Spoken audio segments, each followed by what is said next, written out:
ជំរាបសួរពុកម៉ែបងប្អូនទាំងអស់គ្នាចានេះគឺជាឈុតប្រព័ន្ធចម្រោះទឹកស្អាត UI Pro ដែលមានขนาดចម្រោះ 3000 លីត្រក្នុង1ម៉ោងសម្រាប់ឈុតនេះគឺមានតួនាទីចម្រោះសម្អាតទឹកដូចជាកម្ចាត់យកនៅកកដីកម្ទេចកម្ទីកម្ចាត់ក្លិនទឹកមិនល្អចាកម្ចាត់ពណ៌ហើយទឹកដែលចម្រោះចេញមកគឺធានាជូនចាថ្លាស្អាតពុកម៉ែបងប្អូនអាចយកទឹកដែលចម្រោះហើយយកទៅប្រើប្រាស់ទូទៅជាប្រចាំថ្ងៃដូចជាដាំបាយបោកគក់ដាំស្លជាដើមចា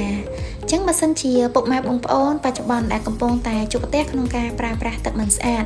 ដោយថាប្រភពទឹកដាំរបស់ពុកម៉ែបងប្អូនប្រែជាប្រភេទទឹកអណ្ដូងឬក៏ជាប្រភេទទឹកស្រះដែលតែងតែមានបញ្ហាចាពិបាកយកទៅប្រើប្រាស់ដោយផ្ទាល់ដូចជាកកដីកម្ទេចកម្ទីក្លិនពណ៌ទឹកជាដើម